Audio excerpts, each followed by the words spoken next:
성경은 오직 예수 그리스도에 관한 말씀입니다. 오늘도 하나님의 말씀에서 예수님을 만나게 되시기를 주의 이름으로 축원합니다. 하나님의 말씀 마태복음 28장 6절에 있는 말씀을 봉독하겠습니다. 그가 여기 계시지 않고 그의 말씀하신 대로 살아나셨느니라. 아멘. 오늘은 예수님의 부활에 대해서 말씀하려고 해요. 예수님께서 십자가에 달려 돌아가셨고 그 십자가에 달려 돌아가시면서 인간의 모든 구원을 완성하셨어요. 그리고 운명하셨는데 이때 대제사장들과 바리새인들이 이 사람들이 예수님을 죽이려고 모의했던 사람들이에요. 이 사람들이 그때 당시에 총독인 빌라도에게 가가지고 자기들이 예수님의 말을 전해 들었던 그것을 기억하고 이렇게 얘기하는 것입니다. 주여, 저 유혹하던 자가 살았을 때 내가 사흘 후에 다시 살아나리라. 예수님이 사흘 만에 살아나시면 돼요, 안 돼요? 안 되니까 이렇게 무덤이 있어요. 이게 벽을 이렇게 깎아가지고 무덤을 만들었어요. 돌을 깎아서. 이 무덤 앞에 큰 돌을 갖다 굴러 막아가지고 시체를 훔쳐가지 못하게 해달라고 이야기를 한 거예요. 그 무덤을 사흘까지 굳게 지키게 하소서. 그의 제자들이 와서 시체를 도적질하여 가고 시체를 훔쳐가고 백성이 말하되 그가 죽은 자 가운데서, 죽은 자가 뭐예요? 십자가잖아요. 가운데서 살아나셨다. 부활이잖아요. 이 사람들도 이 내용을 알고 있었다니까요.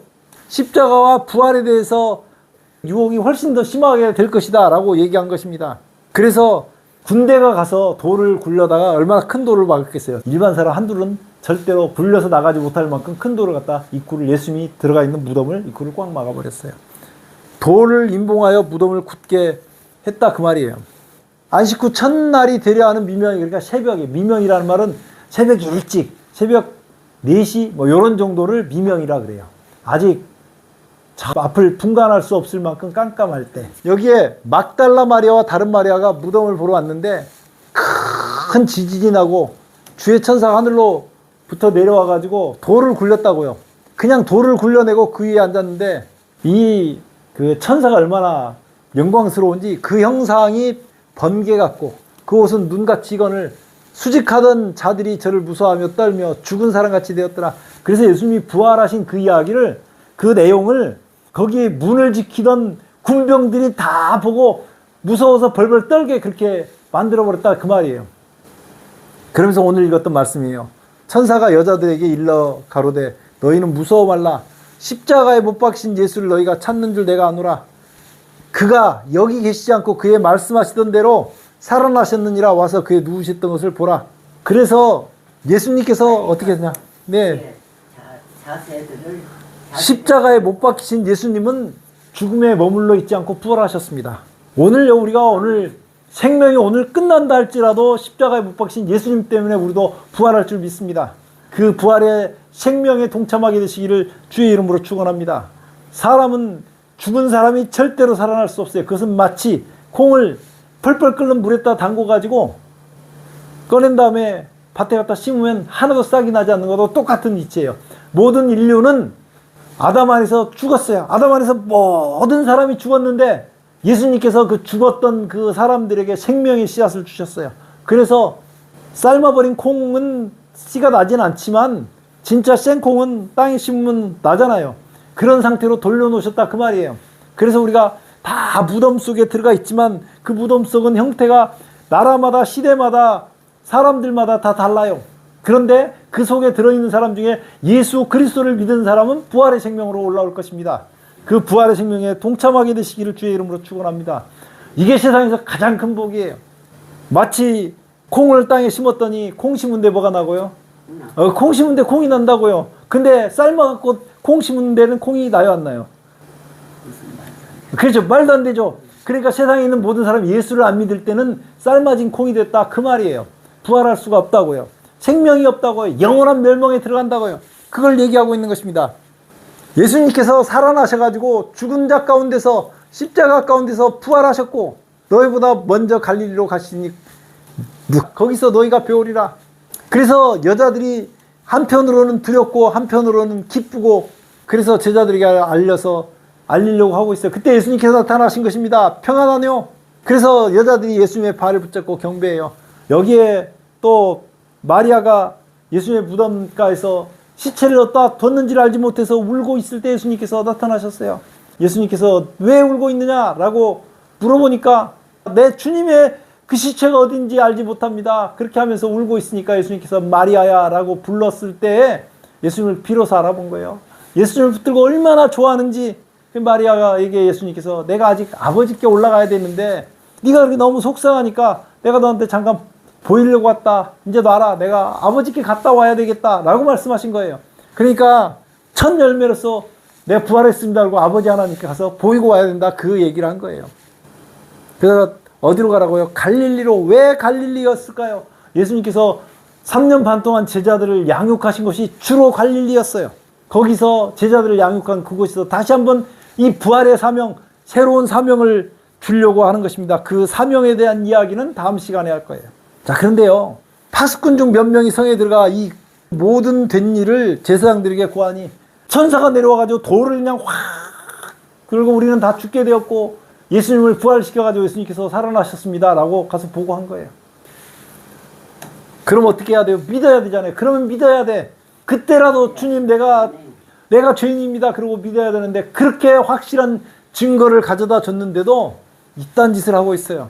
그들이 장로들과 함께 모여 의논하고 군병들에게 돈을 많이 주며 군병들에게 돈을 많이 주면서 이렇게 시킨 거예요.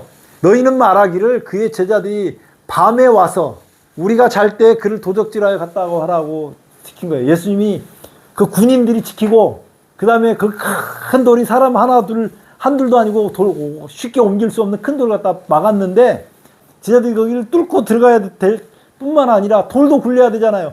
그 사이에 군인들은 뭐 했대? 한 명도 안 다치고. 그러니까 거짓말을 이렇게 지어내가지고 우리가 잘 때 와서 훔쳐갔다고 얘기한 거예요.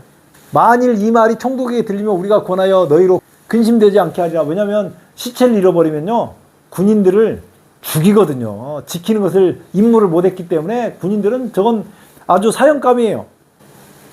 군병들이 나가서 돈을 받고 우리가 잘 때 시체를 훔쳐갔어요. 사람들이니까 진짜 그랬어. 제자들이 사실은요 요건 제자들이 시킨 거고 우리가 잘 때 하늘에서 막 천사가 내려와가지고 빛이 나서 우리는 다 죽게 됐는데 돌이 굴러가고 예수님이 부활했어요. 요렇게 한 말이 여기 오늘날까지 돈 받고 했는데 이 말이 오늘날까지 유대인들 가운데 두루 퍼졌대요. 그렇게. 그러니까 거짓말로 시킨 것이 들통이 나요, 안 나요? 다 나죠. 다 나요. 언니가 다 나.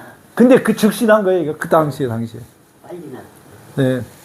11 제자가 갈릴리에 가서 예수의 명하신 산에 이르러 예수를 뵙고 경배하나 오히려 의심하는 자도 있더라. 그러면서 예수님께서 요 뒤에 사명을 주십니다. 그리스도께서 죽은 자 가운데서 다시 살아나셨다. 그쵸? 죽은 자는 뭐라 그랬어요? 십자가. 죽은 자는 당연히 십자가죠. 십자가에서 부활하셨다고. 그러니까 십자가에서 부활하신 것이 예수님께서 이 땅에 오셔서 이루신 최대의 업적이고 그것이 거의 예수님의 모든 업적이에요. 그리고 우리를 죄에서 구원하신 거죠. 이것 때문에 우리가 오늘 부활의 생명을 소망하고 살아요. 이것이 전파되었거늘 너희 중에 어떤 이들이 어찌하여 죽은 자 가운데 부활이 없다 하느냐. 어떤 사람들은 부활이 없다고 주장합니다.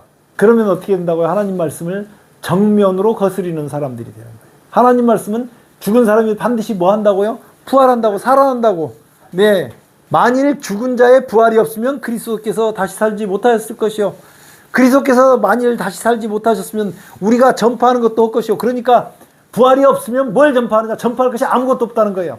부활했기 때문에 예수님이 살아나셨기 때문에 우리가 희망을 갖고 소망을 가지고 하나님께서 오시는 그날을 간절히 바라보고 살 수 있는 것이에요.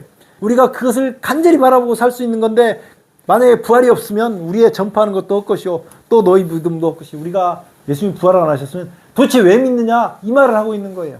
그러니까 얼마나 부활이 중요한지 곧 부활절이 아직 좀 남긴 했는데 이 부활이 얼마나 중요한 건지 몰라요. 또 우리가 하나님의 거짓 증인도 발견되리니 부활이 만약에 없다면 우리가 전파하는 것이 다 거짓말이다 그런 말이에요. 부활이 얼마나 확실한지에 대해서 바울이 이렇게 얘기하고 있는 것입니다. 만일 죽는 자가 다시 사는 것이 없으면 아버지가 지금 무덤에 계시지만 예수님 오실 때 부활할 거예요. 우리 누님도 분명히 부활할 것입니다. 우리는 다 부활해서 예수님 안에서 우리가 다 만날 것이에요. 하나님이 그리스도를 다시 살리지 아니하셨으리라. 그러니까 죽는 자가 다시 사는 것이 없으면 그리스도인의 생명은 끝이라고요. 다시 어떤 것도 없다고요. 부활에 진짜 하나님께서 말씀하신 거예요. 만일 죽는 자가 다시 사는 것이 없으면 그리스도도 다시 사신 것이 없었을 터요. 그리스도께서 다시 사신 것이 없으면 너희 믿음도 없것이요 너희가 여전히 죄 가운데 있을 것이요. 그러니까 예수님께서 십자가에 달려 돌아가셔서 완전히 죄를 끝내셨지만 부활이 없으면 우리는 여전히 죄 가운데서 구원받지 못할 존재로 산다고요. 근데 우리가 오늘 예수님을 믿는 건 예수님께서 부활하셨기 때문이다. 얼마나 이 부활이 감사한 일입니까? 또한 여전히 죄 가운데 있을 뿐만 아니라 또한 그리스도 안에 잠자는 자들도 예수님을 소망하고 있던 사람들도 망했다고요. 망했다고요. 그래서 만일 그리스도 안에서 우리의 바라는 것이 다만 이생뿐이면, 그러니까 이 땅에 사는 삶이 뭐가 없으면 이 땅에 사는 삶이에요? 이생뿐이면, 이생뿐은 부활이 없으면 우리가 이 땅에 사는 삶뿐이라고요. 부활이 없으면, 이생뿐이면 모든 사람 가운데 우리가 더욱 불쌍한 자니라. 뭐가 없으면 불쌍해져요? 부활이 없으면. 깨라지 못하면 불쌍해. 그렇죠. 깨어난다고요. 예수님께서 우리를 능히 살리신다고요. 여러분은 예수님께서 우리를 능히 살리실 줄 믿습니까? 그 믿음 가운데 하나님께서 인치시기를 주의 이름으로 축복합니다. 그러나 이제 그리스도께서 죽은 자 가운데서, 예수님께서 어디서요? 죽은 자 가운데서 다시 살아 잠자는 자들의 첫 열매가 되셨도다. 아멘. 아담 안에서 모든 사람이 죽은 것 같이 흙으로 만들었던 그 생명은 아담이 선악과를 먹음으로 다 죽었습니다. 그런데요, 여기 아주 결정적인 한마디랍니다. 결정적인 한마디를, 그리스도 안에서 모든 사람이 삶을 얻으리라. 몇 명이요? 그리스도 안에 있기만 하면 모든 사람이 삶을 얻는다고요. 모든 사람이 삶을 얻는다고 말씀하고 있습니다. 누구 안에만 있으면? 예수님 안에만 있으면. 네, 오늘 그 예수님 안에 우리에게 죄를 완전히 없애주시고 십자가에서 죄를 없애주시고 부활하셔서 우리에게 부활의 생명을 주신 그 주님을 찬양하며 오늘 하루 감사하면서 주님 앞에 나아가시는, 주님과 동행하시는, 주님의 은혜를 잊고 사는 주의 사랑하는 자녀 되기를 예수 그리스도 이름으로 축원합니다.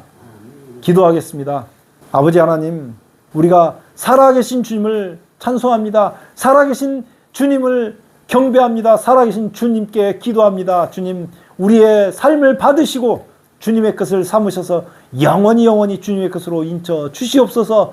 십자가에 흘리신 그 피로 우리를 맑게 씻기셔서 주님 앞에 세우시며 부활하신 그 생명을 우리에게 주셔서 우리가 오늘 또 새 생명으로 삶을 살아갈 수 있도록 은혜를 베풀어 주시옵소서. 말씀을 듣는 모든 사람들 위해 성령 하나님 역사하셔서 새 삶을 주시고 주님 오시는 날을 간절히 사모하며 바라볼 수 있도록 은혜 베풀어 주시옵소서. 예수님 이름으로 간절히 기도드리옵나이다. 아멘.